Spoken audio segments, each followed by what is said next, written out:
Hello बच्चों, बहुत बहुत स्वागत है आप सभी का आपके अपने चैनल कक्षा गणित में। बेज थ्योरम सीधा नहीं, कुछ थोड़ी सी दो एक टर्म्स और आपको समझने पड़ेंगे, तब आते हैं बेज थ्योरम पर।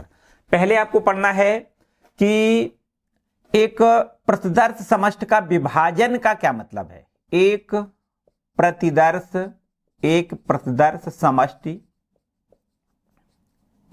समष्टि का विभाजन समझते हैं बच्चों, क्या मतलब है इससे। अगर हम ये माने कि कोई घटना E1, E2, E3 माना घटना E1, E2, E3, En एक प्रतिदर्श समष्टि S का विभाजन करती है, तो यहां पर कुछ शर्तें हैं। करती है यदि क्या क्या शर्तें हैं देखो समझो। प्रतिदर्श समष्टि S का विभाजन, ये घटनाएं देखो E1, E2, E3 ... ये सब घटनाएं जो हैं वो प्रतिदर्श S का समष्टि विभाजन करती हैं यदि शर्त है। कुछ तीन शर्तों को आपको याद रखना है, ठीक है। ये सब घटनाएं जो n घटना है ना, E1, E2, E3, En तक, ये n घटनाएं जो हैं वो प्रतिदर्श समष्टि S का विभाजन करती हैं। तीन शर्तें आपको याद रखना है। कौन कौन सी शर्तें हैं? पहली शर्त ये कि अगर ऐसा हो कि EI इंटरसेक्शन EJ ये क्या हो, इसका मान बराबर फाई आ रहा हो। मतलब क्या हुआ इसका? मतलब ये कि इनमें से कोई दो घटनाओं का अगर हम इंटरसेक्शन निकालें तो क्या आना चाहिए? फाई आना चाहिए। यहां पर I और J क्या है? दोनों ही अलग अलग हैं। I does not equal to J ऐसे कह सकते हो, ठीक है। I और J दोनों ही अलग अलग हैं। तो यहां पर जैसे हम ये कहें कि I का मान 1 है, J का मान 2 है, तो पहली घटना दूसरी घटना का अगर इंटरसेक्शन निकाल लें तो क्या निकलना चाहिए? फाई निकलना चाहिए, ठीक है। मतलब ये सीधी बात ये है कि ये दोनों घटनाएं कैसी होनी चाहिए? ये दोनों घटनाएं असंयुक्त घटनाएं कहलाएंगी। जब भी कभी दो घटनाएं असंयुक्त होती हैं तो उनका इंटरसेक्शन कितना होता है? फाई होता है। तो बच्चों यहां पर ये E1, E2 या ये कहें E2, E3 या ये कहें E1, E5, मतलब कोई दो घटनाओं का अगर हम इंटरसेक्शन निकालेंगे तो क्या निकलेगा? फाई निकलेगा, ठीक है। दूसरी शर्त और यहां पर समझो, ये जो E1, E2, E3, En तक जो भी आपकी घटनाएं दिखाई दे रही हैं, इनका अगर हम समग्र कर लें, मतलब इनका यूनियन कर लें, तो हमें सैंपल स्पेस मिल जाना चाहिए। मतलब यहां पर ऐसे समझो E1 union E2 union E3 और ... करते हुए हम कहें कि यूनियन En, सभी घटनाओं का यूनियन काय के बराबर आ जाने चाहिए? S के। मतलब ये घटनाएं कैसी हैं? समग्र घटनाएं। समग्र घटनाओं का मतलब सबका इकट्ठा करना है ना, सबको इकट्ठा करना है, तो सैंपल स्पेस S मिल जाता है। तीसरी यहां पर समझते हैं, तीसरी कौन सी कंडीशन है? तीसरी कंडीशन ये है कि प्रोबेबिलिटी ऑफ EI का मान शून्य होना चाहिए या शून्य से बड़ा होना, मतलब शून्यतर होना चाहिए, ऋणात्मक नहीं होना चाहिए, धनात्मक होना चाहिए। हर एक घटना की जो प्रयक्ता है कितनी होनी चाहिए? I बराबर लिख देते हैं 1, 2, 3, मतलब पहली घटना, दूसरी घटना, तीसरी घटना, जितनी भी n घटना है, इन सभी घटनाओं की अगर प्रयक्ता निकालें तो कैसी होनी चाहिए? नॉन जीरो होनी चाहिए, मतलब जीरो से बड़ी होनी चाहिए। जीरो होगी या जीरो से बड़ी होगी, धनात्मक होगी, ऋणात्मक नहीं, ऐसे समझो, है ना। तो बच्चों अगर ये तीन बातें फॉलो अगर हो रही हैं तो हम ये कहेंगे कि E1, E2, E3, En ये सभी घटनाएं कैसी घटनाएं हैं? प्रतिदर्श समष्टि S का विभाजन करती हैं। एक उदाहरण समझो, बिल्कुल एकदम आसान सा एक उदाहरण समझते हैं। मान लेते हैं कि कोई घटना हमारी E है, घटना कोई है E, और इस घटना E की पूरक घटना कितनी कहलाएगी? पूरक घटना को बच्चों हम कहेंगे E' है। तो ये दोनों घटनाएं E और E' दोनों घटनाएं कैसी हैं? ये दोनों घटनाओं का अगर हम इंटरसेक्शन निकालें, E इंटरसेक्शन E' निकालें, तो बच्चों निश्चित रूप से फाई आएगा। आएगा कि नहीं आएगा? देखो E' का मतलब क्या है? E' का मतलब ये कि E में नहीं है ना, तो इन दोनों का इंटरसेक्शन निकालोगे क्या आएगा? फाई आएगा। बिल्कुल ठीक है, एक कंडीशन ये हो गई। दूसरी कंडीशन ये कि इन दोनों का यूनियन अगर कर दें, दोनों का यूनियन कर दें, E यूनियन E' कर दें, तो क्या मिल जाएगा हमें? क्या मिल जाएगा? S मिल जाएगा, प्रतिदर्श समष्टि मिल जाएगा। तो हम ये कह सकते हैं कि ई और ई डैश घटना आपकी कैसी हैं, दोनों घटनाएं, अतः ई व ई डैश प्रतिदर्श समष्टि एस का विभाजन करती हैं, प्रतिदर्श समष्टि एस का विभाजन करती हैं, विभाजन करती हैं कहा जाएगा। ठीक है, एक वेन डायग्राम से भी समझ सकते हो, एक वेन डायग्राम बना के दिखा दें। देखो अभी हमने एक वेन डायग्राम बनाया था, उसी को देखो फिर बना के दिखाएं। ये हमारा कोई एक सैंपल स्पेस है एस, ठीक है, सैंपल स्पेस एस है।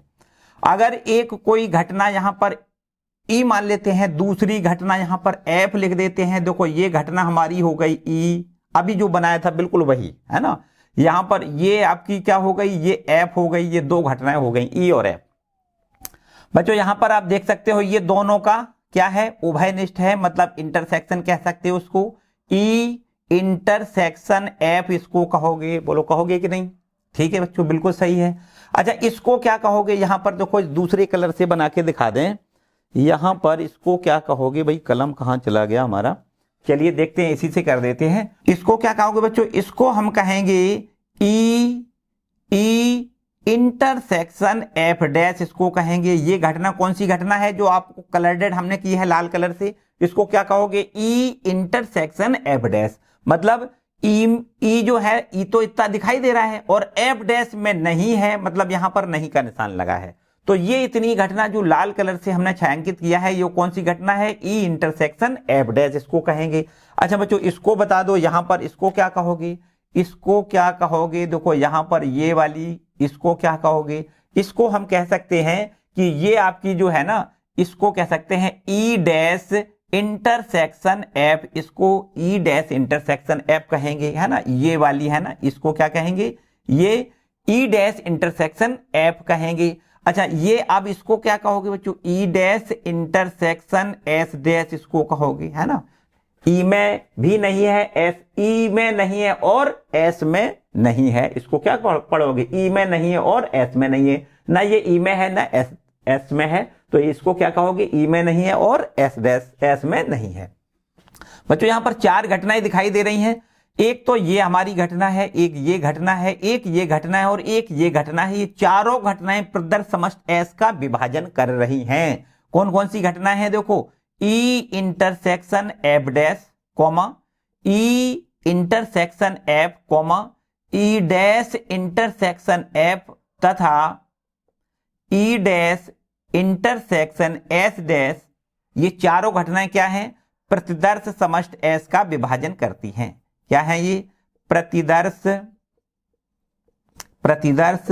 समष्टि एस का विभाजन करती हैं कहा जाएगा, विभाजन करती हैं। बोलो बच्चों इतनी बात क्लियर है, कितनी बात क्लियर है। प्रतिदर्श समष्टि एस का विभाजन का मतलब क्लियर हो गया है ना। इसका सबका हमें जरूरत पड़ने वाली है बेज थ्योरम पर।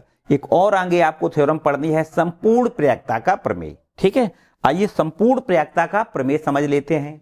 संपूर्ण प्रयाक्ता का प्रमेय क्या है बच्चों, इसको रब कर ले, है ना, जल्दी से स्क्रीनशॉट ले लिया करो जल्दी से। ठीक है, आगे हमें अब पढ़ना है आगे संपूर्ण प्रयाक्ता का प्रमेय। ठीक है, संपूर्ण प्रयाक्ता का प्रमेय क्या है बच्चों, जैसा कि अभी हमने आपको बताया कि हमारे पास कोई घटना E1, E2, E3, En, ये सभी घटनाएं प्रदर्श समष्टि एस का विभाजन करती हैं। एक बार फिर से वही चीज लिख लेते हैं, घटना, पहले आप यहां लिखें संपूर्ण प्रयाक्ता का प्रमेय, संपूर्ण प्रयाक्ता का प्रमेय, संपूर्ण प्रयाक्ता का प्रमेय। तो क्या होता है संपूर्ण प्रयाक्ता का प्रमेय, देखो समझो बात ध्यान से। मान लेते हैं कि कोई हमारे पास E1, E2, E3, En घटनाएं प्रतिदर्श समष्टि एस का विभाजन करती हैं, प्रतिदर्श समष्टि एस का विभाजन करती हैं, विभाजन करती हैं।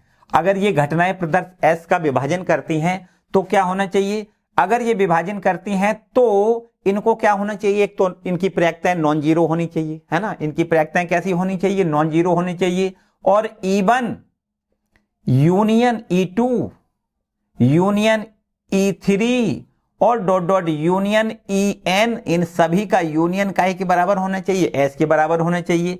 तथा ये कह सकते हैं कि प्रोबेबिलिटी ऑफ EI कितनी होनी चाहिए, 0 से अधिक होनी चाहिए, धनात्मक होनी चाहिए। ठीक है, तो यहां पर हम ये माने कि E1 E2 E3 जो आपका प्रदर्श समष्टि S का विभाजन कर रही है, प्रदर्श समष्टि S के संगत कोई एक और घटना A मान लेते हैं, है ना।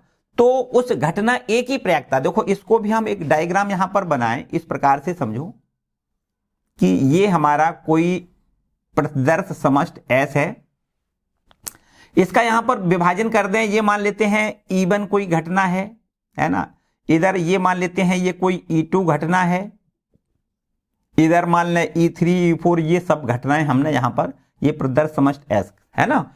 तो यहां पर एक कोई इसके संगत कोई एक हमारी घटना हम ऐसे बना रहे हैं, ये देखो, है ना, इस घटना A की हमें प्रैक्टिकता ज्ञात करनी है। ठीक है, ये E1 हो गया, ये E2 हो गया, ये E3 हो गया, और यहां पर इसको En लिख दें, है ना, ये हमारा E3, इसको E3 लिख दें, इसको E4, इसको E5, ऐसे En तक। ठीक है, ये n घटनाएं हैं टोटल मिला के, और इन n घटनाओं की संगत कोई एक आपकी घटना है A, जिसकी हमें प्रैक्टिकता ज्ञात करनी है। तो हम यहां इस A घटना की प्रैक्टिकता कैसे ज्ञात करते हैं, प्रोबेबिलिटी ऑफ A बराबर, इसको याद रखिएगा, प्रोबेबिलिटी ऑफ इस घटना A की प्रैक्टिकता। तो प्रोबेबिलिटी ऑफ A बराबर कैसे याद रखिएगा, देखो E1 घटना की प्रैक्टिकता, ये घटना E1 है, इसकी प्रैक्टिकता इनटू में probability of A by E1, मतलब यहां पर कंडीशनल प्रोबेबिलिटी क्या है, ये कंडीशनल प्रोबेबिलिटी, मतलब घटना E घट चुकी हो तो घटना A के घटने की प्रैक्टिकता। ठीक है, तो घटना E1 की प्रैक्टिकता इनटू में घटना A की प्रैक्टिकता, जबकि घटना E1 घट चुकी हो, प्लस का निशान लगाओ। अब दूसरी यहीं पर, तीसरी, चौथी, सभी को इस तरीके से जोड़ दें, संपूर्ण का मतलब सभी घटनाओं को, है ना, एक साथ जोड़ना है। तो यहां पर लिख देते हैं PE2 दूसरी वाली घटना की प्रैक्टिकता इनटू में conditional probability of A by E2 यहां पर लिख दें, प्लस यहां पर देखो PE3 लिखो, है ना, PE3 ना लिखें आप, सीधा सीधा डॉट डॉट करके लिख देते हैं, प्लस डॉट डॉट क्या लिख देंगे, PEN और इनटू में PA बाई EN यहां पर लिख दें। ठीक है, घटना E की प्रैक्टिकता, En की प्रैक्टिकता, घटना En की प्रैक्टिकता इनटू में घटना A की प्रैक्टिकता, जबकि घटना En घट चुकी हो। तो बच्चों ये होती है संपूर्ण प्रैक्टिकता का प्रमेय, और इसको हम अगर शॉर्ट फॉर्म में सिग्मा के फॉर्म में लिखना चाहें तो ऐसे लिख सकते हैं, यहां पर सिग्मा का निशान लगाओ, यहां पर लिख दें J बराबर 1 से लेकर के N तक, है ना, और यहां पर लिख देते हैं प्रोबेबिलिटी ऑफ EJ इनटू में probability of A by EJ, इसको ऐसा लिख सकते हैं। ठीक है बच्चों, ये है हमारी टोटल प्रोबेबिलिटी थ्योरम, संपूर्ण प्रैक्टिकता का प्रमेय। ये हमारा है संपूर्ण प्रैक्टिकता का प्रमेय। ठीक है, इसकी मदद से हम बेज थ्योरम प्रूव करेंगे। ठीक है बच्चों, इसकी मदद से हम बेज थ्योरम प्रूव करेंगे। हालांकि हम यहां पर इसका प्रूफ नहीं दिखा रहे हैं, अगर आपको प्रूफ देखना है, इनका और डिटेल में जाना है, तो नीचे डिस्क्रिप्शन में एक लिंक दिया गया, उसको प्रेस करो, उस वीडियो पर जाओ, वहां पर सारी बहुत डिटेल से आपको सारी बातें मिलेंगी। ठीक है, हम बच्चों यहां पर जो अभी फिलहाल आपकी तैयारी आपके एग्जाम के हिसाब से करवा रहे हैं ना, तो आपको जैसे एग्जाम आ रही है ना नजदीक, तो उस हिसाब से तैयारी करवा रहे हैं। फिलहाल अभी उस हिसाब से ही तैयारी करो। अगर आपको ज्यादा डीप पढ़ना है तो वो जो डिस्क्रिप्शन में लिंक दिया गया है उसको प्रेस करके उस वीडियो पर चले जाओ, वहां पर आपको डिटेल पूरा मिलेगा, सभी का पूरा प्रूफ मिलेगा, और वहां से आप अच्छे तरीके से और कंप्लीट कर सकते हो। ठीक है, अब बच्चों आते हैं बेज थ्योरम पर। कहां पर, बेज थ्योरम पर। चलिए बेज थ्योरम समझते हैं, इसको रब कर लेते हैं। ठीक है, हमें इसकी सबकी जरूरत है बच्चों, इन सब की जरूरत है ना, ये संपूर्ण प्रैक्टिकता का जो प्रमेय है इसकी हमें बेज थ्योरम में जरूरत है। चलिए समझते हैं बेज थ्योरम क्या होता है बच्चों, इसको रब कर लेते हैं। बेज थ्योरम के लिए बच्चों क्या करते हैं, बिल्कुल एकदम सिंपल सा काम, बेज थ्योरम के लिए फॉर्मूला याद रखिएगा, बिल्कुल एकदम सीधा सीधा। क्या करते हैं, यहां पर एक बेज थ्योरम के लिए जो फॉर्मूला है वो कुछ इस प्रकार से है, प्रोबेबिलिटी ऑफ ई आई लिख लें और अपॉन में ए, ऐसा लिख लें। Probability of E I upon A बराबर का निशान लगाएं, और यहां पर देखो अब इसका उल्टा याद रखिएगा, क्या लिखना है, probability A by E one into में प्रोबेबिलिटी ऑफ ई आई, और नीचे अपॉन में पीए लिखना है। पीए का मतलब समझते हो, पीए का मतलब जो अभी आपने संपूर्ण प्रायिकता का प्रमेय निकाला है, लिखा है ना, वही आपको यहां पर लिखना है। ठीक है, आई जे के का मतलब समझते हो ना, आई बराबर 1 2 3 कुछ भी है ना, ये तो आपको समझ में आएगा। अभी आगे आपको और डिटेल करेंगे तब, है ना, पहली घटना, दूसरी घटना, तीसरी घटना, ऐसी, है ना। तो बच्चों क्या करते हैं, अगर इसका यहां पर प्रूफ देखना चाहो तो बिल्कुल एक लाइन का है, यहां करवा देते हैं। यहां पर आपको पी आई अपॉन ए, ये बच्चों क्या है, कंडीशनल प्रोबेबिलिटी है ना, सह प्रतिबंध प्रायिकता है, होती है। घटना ए घट चुकी है तब घटना ई के घटने की प्रायिकता, है ना। कैसे ज्ञात करते हैं, probability of E intersection A लिखते हैं और नीचे बटे में क्या लिखते हैं, बटे में पी ए लिखते हैं। यही तो फॉर्मूला होता है बच्चों, है ना, यही फॉर्मूला होता है। अच्छी बात है। इसके बाद में क्या करते हैं, यहां पर probability of E intersection A लिखा है, इसमें अगर हम प्रायिकता का गुणन नियम लगा दें तो गुणन नियम के अनुसार इसको ऐसा लिख सकते हैं, probability of E I into में probability of A by E आई, और नीचे अपॉन में क्या लिखना है, पी और पी, जैसा कि हमने बताया संपूर्ण प्रायिकता का प्रमेय होता है, तो इसको यहां पर लिख दें, probability of E I into में probability of A by E आई, और नीचे लिखना है अपॉन में पी, और पी को हमने अभी क्या लिखा था, सिग्मा का निशान लगाया था। यहां लिखा था जे बराबर 1 से लेकर के कहां तक, एन तक, है ना। तो यहां लिखते हैं प्रोबेबिलिटी ऑफ ई जे और इनटू में probability of A by E जे लिखते हैं, और ये हमारा होता है बेज थ्योरम का formula. Probability of E I upon में ए बराबर में, ये हमारा प्रोबेबिलिटी ऑफ बेज थ्योरम का फॉर्मूला है। इसको बच्चों प्रोबेबिलिटी ऑफ बेज थ्योरम का फॉर्मूला भी कहते हैं, है ना, बेज थ्योरम का फॉर्मूला भी इसको कहते हैं। इसका एक दूसरा नाम और है बच्चों, इस सूत्र को कार्डों की प्रायिकता का भी सूत्र कहा जाता है, कार्डों की प्रायिकता का सूत्र। ठीक है, जिस कारण ये प्रायिकता हमें ज्ञात करनी है उस कारण का भी हमें यहां पर पता चल जाता है। अभी आपको प्रश्न करेंगे, बिल्कुल एकदम सारी बात क्लियर होगी। चलिए अब बच्चों यहां पर बेज थ्योरम आपने कंप्लीट की, मेरे ख्याल से अभी शायद हो सकता है मजा कम आया हो, कतई परेशान ना हो। जब क्वेश्चन करेंगे ना बिल्कुल एकदम आसान हलवा तरीके से, ठीक है। एक क्वेश्चन लेते हैं, बिल्कुल एकदम सारी बात क्लियर हो जाएगी। एक क्वेश्चन लेते हैं। अब बच्चों यहां पर इस प्रश्न को देखो, ध्यान से समझना है। इस प्रश्न को लिखता है 2 थैले 1 और सेकंड, मतलब फर्स्ट और सेकंड 2 थैले, ठीक है, बिल्कुल ठीक है। थैले फर्स्ट में 3 लाल और 4 काली गेंदें हैं, जबकि थैले सेकंड में 5 लाल और 6 काली गेंदें हैं। किसी एक थैले में से यदृच्छा एक गेंद निकाली गई है जो कि लाल रंग की है, डेफिनेट बात होगी, लाल रंग की है। कहता है इस बात की क्या प्रायिकता है कि यह गेंद थैले सेकंड वाले से निकाली गई है। समझो बहुत ध्यान से क्या कहता है। यहां पर एक डायग्राम बनाएं, फिर इसके बाद में इस पर डिस्कशन करें। बच्चों यहां पर एक बैग हमने बना लिया, ये आपका, ये बैग नंबर 1 है, इसको यहां लिख देते हैं बैग नंबर 1, बिल्कुल ठीक। यहां पर दूसरा एक और बैग बनाओ, इसको हम लिख देते हैं बैग नंबर 2, इसको क्या लिख दें, बैग नंबर 2, ठीक है। पहले वाले बैग में क्या है, 3 लाल रेड बॉल कितनी है, 3 ब्लैक बॉल कितनी है, 4, बिल्कुल ठीक। दूसरे वाले थैले में क्या है, रेड बॉल कितनी है, रेड बॉल है हमारी 5, और ब्लैक बॉल कितनी है, ब्लैक बॉल आपको लिखनी है 6, ये भी बिल्कुल ठीक है। अब क्या हुआ बच्चों, यहां इन दोनों थैलों में से किसी एक थैले को पहले चुनना होगा, है ना।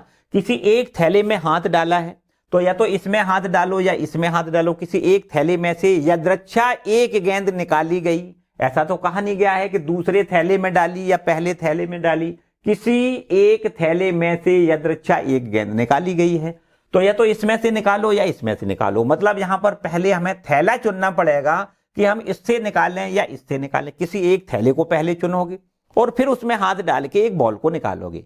ये बात बिल्कुल डेफिनेट है कि लाल बॉल ही आएगी। प्रश्न कह रहा है कि भैया यहां पर जैसे हाथ डाला तो लाल बॉल आ गई, तो लाल बॉल तो आ गई, लेकिन इस बात की क्या प्रयोक्ता है कि यह गेंद सेकंड वाले थैले से निकाली गई है, इस वाले से निकाली गई है, इसकी क्या प्रयोक्ता है ना। सेकंड वाले थैले से, देखो यहां पर इस कारण का पता लगाना है कि ये सेकंड वाले से निकाली गई है, इसीलिए इसको कहते हैं कारणों की प्रयोक्ता, है ना। यहां पर ये रिवर्स प्रोबेबिलिटी भी इसको कहते हैं, है ना। क्या कहते हैं? रिवर्स प्रोबेबिलिटी भी इसको कहते हैं। यहां पर ये तो बात डेफिनेट हो गई कि लाल गेंद निकली है, थैले से कौन सी गेंद निकली है? लाल गेंद। लेकिन वो लाल गेंद किसके कारण आई है? इसके कारण आई है, या फिर पहले थैले के कारण, या फिर दूसरे थैले के कारण आई है, तो उस कारण का यहां पर पता लगाना है, ठीक है। इसीलिए इसको कारणों की प्रयोक्ता कहते हैं, या ये कहें उल्टा लौट के आते हैं, इसलिए इसको रिवर्स प्रोबेबिलिटी भी कहते हैं। यहां पर देखो, हमने पहले इस थैले को चुना और इस थैले को चुनने की घटना को हमने नाम दे दिया E1। इस थैले को अगर चुनोगे तो इसके चुनने की घटना को हमने नाम दे दिया E2, ठीक है। अब ये बता सकते हो कि पहला थैला अगर चुना जाएगा तो उसके चुनने की प्रयोक्ता कितनी हो जाएगी? तो बहुत सरल बात है, इसकी प्रयोक्ता हो जाएगी 1/2। पहले थैले को चुनने की प्रयोक्ता कितनी हो जाएगी? 1/2। अच्छा, दूसरे थैले को अगर चुना जाएगा तो इसकी प्रयोक्ता कितनी हो जाएगी? मतलब PE2 का मान कितना हो जाएगा? तो इसको भी लिखना है 1/2। दो थैले हैं, इसके चुनने की प्रयोक्ता 1/2, इसके चुनने की प्रयोक्ता 1/2, बिल्कुल ठीक है। अब आगे की बात समझो। अब हुआ ये कि इसमें से भी लाल बॉल आ सकती है, इसमें से भी लाल आ सकती है, क्योंकि यहां भी लाल बॉल है, यहां भी लाल बॉल है ना। अगर इसको चुना जाएगा तो इसमें से भी लाल बॉल आ सकती है, इसमें चुना जाएगा इससे भी लाल बॉल आ सकती है, ठीक है कि नहीं। तो अब हुआ ये बच्चों की लाल बॉल तो आ गई है। मान लो यहां पर दोनों से ही लाल बॉल आ सकती है। लाल बॉल आने की घटना को हमने नाम दे दिया ए। ये क्या है? लाल गेंद आना, ये हमारी ए घटना है, ठीक है। ए घटना क्या है? लाल बॉल आना, लाल आ गई हमारी, ठीक है। अब लाल बॉल बच्चों अगर इस वाले से आती है तो इसकी क्या प्रयोक्ता है? देखो लाल बॉल तो आ गई, ध्यान से समझना है। फर्स्ट वाले थैले से लाल बॉल आने की प्रयोक्ता बताओ बच्चों, क्या लिखना है? फर्स्ट वाले थैले से लाल बॉल आने की क्या प्रयोक्ता है, बता सकते हो? बताओ। देखो ए मानी क्या है? लाल बॉल के आने की। देखो लाल बॉल आना ए घटना है ना, तो ए घटना का मतलब ए घटना की प्रयोक्ता निकाल रहे हो, इसका मतलब लाल बॉल आने की प्रयोक्ता निकाल रहे हो। कहां से? थैले नंबर 1 से। थैले नंबर 1 से लाल बॉल आई है, इसकी क्या प्रयोक्ता है? तो बच्चों यहां पर बताओ, यहां पर 3 बॉल हमारी लाल हैं, तो 3 ही स्थितियां ऐसी होंगी जो अनुकूल होंगी, है ना। 3 हमारे परिणाम फेवरेट होंगे, मतलब उसके पक्ष में होंगे, और टोटल हमारी 7 परिणाम कितने मिलेंगे? 7, मतलब 7 प्रकार से बॉल निकाल सकती हैं। 7 बॉल हैं उसमें, लेकिन 3 बॉल केवल लाल हैं, इसलिए 3 अनुकूल परिणाम होंगे, टोटल परिणाम 7 होंगे। तो इसका यहां पर प्रयोक्ता कितनी हो जाएगी? लाल बॉल निकालने की प्रयोक्ता थैले नंबर 1 से लाल बॉल निकालने की प्रयोक्ता 3/7 होगी। यहां पर आओ, इसमें बताओ बच्चों, इसमें अगर सेकंड वाले थैले से लाल बॉल आए तो उसकी क्या प्रयोक्ता होगी? इसको यहां लिख दें, लाल बॉल आने की प्रयोक्ता सेकंड वाले थैले से कितनी होगी? तो आपको लिखना है 5/11 होगी, है ना। 11 टोटल बॉल है और 5 बॉल हमारी अनुकूल परिणाम देंगी। टोटल बॉल हमारी 11 है, तो 5/11 लिखना है, ये भी ठीक है।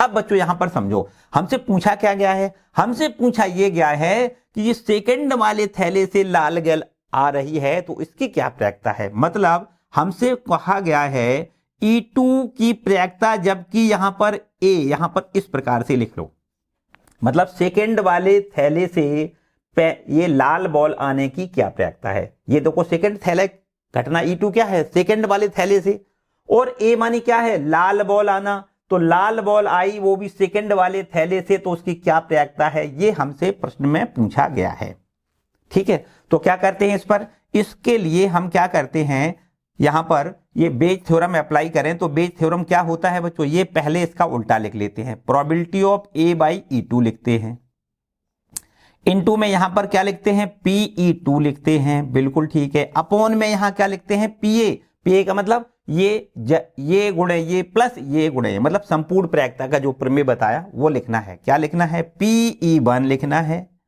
इनटू में PA/E1 लिखना है, प्लस यहां पर लिखना है PE2 लिखना है, और इनटू में PA/E2 लिखना है। बस हो गया काम बच्चों, यहां पर मान रख दो तो सीधा सीधा समझो आंसर आने वाला है। ठीक है, क्या करते हैं, PE2 का मान कितना है? देखो PE2 का मान है 1/2 इंटू A/E2 का मान कितना है? 5/11 लिख देते हैं। फिर बटे में यहां पर PE1 का मान 1/2 लिखें, इंटू में PA/E1 का मान कितना लिखेंगे? 3/7 लिखेंगे, प्लस का निशान लगाओ। यहां पर देखो PE2 का मतलब 1/2 लिखना है, इंटू में PA/E2 और इसकी वैल्यू हमें 5/11 लिखनी है।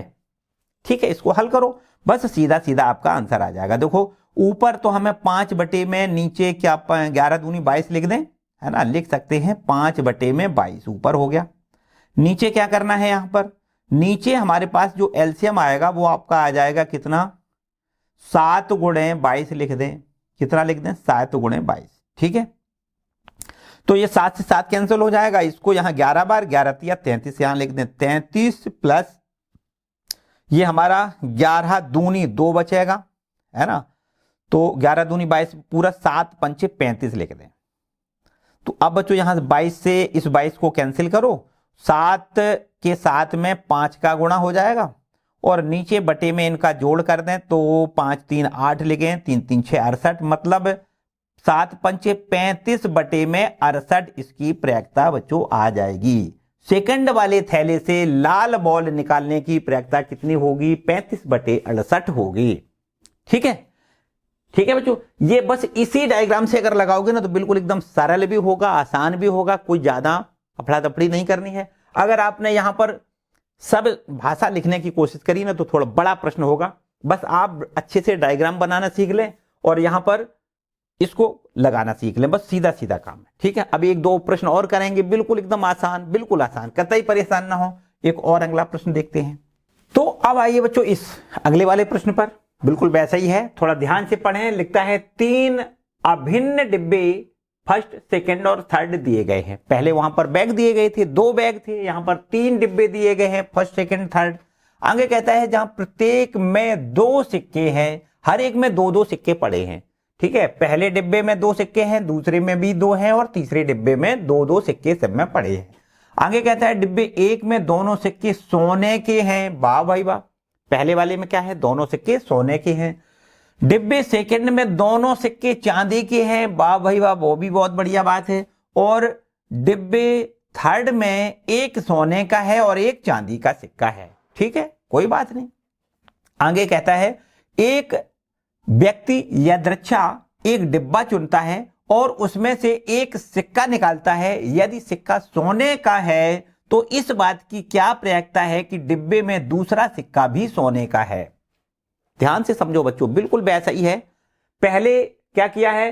पहले एक व्यक्ति ने एक डिब्बा को चुना है, 3 डिब्बे में से एक डिब्बा चुनेगा। ठीक है, और फिर डिब्बे को चुनने के बाद एक घटना तो पहले हो गई, घटनाओं में घटना यहां दी जाएंगी, हर एक प्रश्न में यही बात है।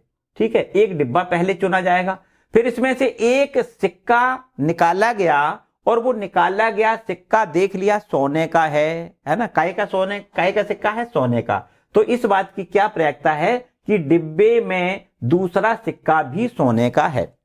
मतलब जो रह गया सिक्का, एक तो सोने का निकाल लिया, जो दूसरा रह गया वो भी सोने का है। बच्चों ये तो बिल्कुल आंख बंद करके किसी से भी पूछ लो तो ये वो बता देगा कि भैया पहले डिब्बे से ही वो सोने का सिक्का निकाला गया होगा, क्योंकि पहले डिब्बे में दोनों सिक्के सोने के हैं। एक निकाल लिया, दूसरा बचा, वो भी सोने का ही होगा, है ना। और तो किसी में हो नहीं सकता। यहां तो भाई सेकंड वाले डिब्बे में तो सोने का कोई सिक्का है ही नहीं। थर्ड वाले डिब्बे में अगर सोने का सिक्का है तो अगर वो निकाल भी लिया तो फिर दूसरा वाला सोने का बचेगा नहीं, क्योंकि वो तो चांदी का होगा, है ना। तो ये बात बिल्कुल कंफर्म हो गई कि पहले वाले डिब्बे से ही एक सिक्का निकाला गया होगा, तो ही दूसरा वाला जो बचेगा वो भी सोने का ही होगा। ठीक है, तो अब आपको क्या करना है, यहां पर देखो बिल्कुल वैसे ही जो वैसे हमने डायग्राम बना के किया था ना, बिल्कुल वैसे ही करना है। यहां पर हमने मान लिया ये हमारा एक डिब्बा हो गया, ये हमारा हो गया दूसरा डिब्बा, और ये हमारे पास ये तीसरा डिब्बा हो गया। ठीक है, इसमें भी दो सिक्के हैं, पहले वाले डिब्बे में भी दो सिक्के हैं, दूसरे वाले में भी दो हैं, और तीसरे में। यहां लिख देते हैं डिब्बा फर्स्ट, यहां पर लिख देते हैं डिब्बा सेकंड, और यहां पर लिख देते हैं डिब्बा थर्ड। ये हमारा तीसरा वाला डिब्बा हो गया। ठीक है, इसमें दो सोने के सिक्के हैं, इसमें दो चांदी के सिक्के हैं, और इसमें एक सोने का है, एक चांदी का है। ठीक है, हुआ ये कि किसी एक डिब्बे को पहले चुना जाएगा, तो डिब्बे को चुनने की घटनाएं पहले मान लेते हैं। पहले वाले डिब्बे को चुना, उसकी घटना E1 है, दूसरे डिब्बे को चुना, उसकी घटना E2 है, तीसरे डिब्बे को चुनने की घटना ये E3 मान ली हमने। ठीक है, इसके बाद में यहां पर इसमें से देखो, इसमें से इसमें से आपका सोने का सिक्का निकाला जा सकता है, इसमें सोने का नहीं है। बिल्कुल सही बात है, इसमें से निकालोगे सोने का निकलेगा नहीं, इसमें से भी सोने का निकाला जाएगा, है ना, निकाल सकता है। तो अब यहां पर हुआ ये कि सोने का सिक्का हमें मिल गया, देखो, है ना, इससे निकालो सोने का सिक्का मिलेगा, इससे सोने का सिक्का नहीं मिलेगा। तो यहां पर ये मान लेते हैं एक घटना है सोने के सिक्के का होना, सोने का सिक्का होना एक घटना है कोई। ठीक है, निकाला गया जो सिक्का है वो सोने का सिक्का है, वो घटना हमने मान ली ए है। ठीक है, तो बच्चों ये बताओ कि डिब्बा नंबर पहला वाला जो E1 जिसकी हमने घटना मान ली है, तो उसकी प्रायिकता कितनी होगी? मतलब डिब्बा पहले चुनने की प्रायिकता हो जाएगी 1/3। दूसरा वाला जो डिब्बा है उसको चुनने की प्रायिकता को PE2 से लिखेंगे, उसकी भी प्रायिकता 1/3 हो जाएगी। तीसरा डिब्बा जो चुना गया है उसकी प्रायिकता भी आपकी 1/3 हो जाएगी। ठीक है, तीनों की प्रायिकताएं समान होंगी। चुनने की प्रायिकताएं कैसी होंगी? समान होंगी। 1/3 इसकी प्रायिकता, 1/3 इसकी प्रायिकता, और तीसरा डिब्बा चुनने की प्रायिकता भी 1/3 होगी। ये तो बात ठीक है। अब आगे की बात, तो सोने का सिक्का तो यहां निकाला गया है। सोने का सिक्का निकल के आए जो कि डिब्बा नंबर 1 से आ रहा है, तो इसकी क्या प्रायिकता होगी बच्चों, बता सकते हो? इसकी प्रायिकता क्या होगी? यहां पर दोनों सिक्के सोने के हैं, तो अनुकूल स्थितियां 2 और कुल स्थितियां भी 2 हैं, तो 2/2 बराबर 1। मतलब ये पूर्ण प्रायिकता हो गई, समझो, है ना। यहां पर दोनों ही सिक्के सोने के हैं, तो जो भी सिक्का निकाला जाएगा वो निश्चित रूप से सोने का ही होगा। तो 2 परिणाम अनुकूल है, टोटल परिणाम 2 है, तो 2/2 कहें 1 हो जाएगा। ठीक है, यहां पर बच्चों बताओ कितनी, यहां पर सोने के सिक्के को निकालने की इसकी प्रायिकता कितनी हो जाएगी? सोने लिखनी है, क्योंकि यहां पर सोने का सिक्का है ही नहीं। तो यहां पर क्या लिखना है? प्रोबेबिलिटी ऑफ A/E2 बराबर क्या लिखना है? 0 लिख देना है, क्योंकि यहां पर 0 अनुकूल प्रकार है और कुल प्रकार 2, तो 0/2 कहोगे 0 आएगा। ठीक है, अब यहां तीसरे वाले की बात करो, तीसरे डिब्बे से सोने का सिक्का निकालो, तो A/E3 मतलब तीसरे वाले डिब्बे से सोने के सिक्के को निकालने की प्रायिकता बराबर क्या हो जाएगी? आपको लिखना है 1/2, क्योंकि यहां पर एक सोने का सिक्का है तो एक अनुकूल और टोटल प्रकार 2 प्रकार से निकाला जा सकता है। तो एक अनुकूल प्रकार है, कुल प्रकार 2, तो 1/2 कहोगे। यहां पर सोने के सिक्के को निकालने की प्रायिकता डिब्बा नंबर 3 से क्या लिखोगे? 1/2 लिखोगे। इतनी बात बच्चों समझ में आ गई। ठीक है, बिल्कुल एकदम क्लियर समझ में आ गई। अब पूछता क्या है? पूछता यह है कि डिब्बे में दूसरा सिक्का भी सोने का है, इसकी क्या प्रायिकता है? तो आपको यहां क्या लिखना है? दूसरा सिक्का डिब्बे में, यहां लिख देते हैं डिब्बे में दूसरा सिक्का भी सोने का है, सोने का होने की प्रायिकता आपसे प्रश्न में पूछा गया है। ठीक है, दूसरा सिक्का भी सोने का हो, इसकी क्या प्रायिकता है, ये आपसे पूछा गया है। इसका मतलब सीधी बात ये हो गई कि ये पहले वाले जो पहला सिक्का निकाला गया है वो थैले नंबर 1 से होने की प्रायिकता है ना। क्या यहां पर लिखना है? यहां पर लिखना है निकाला गया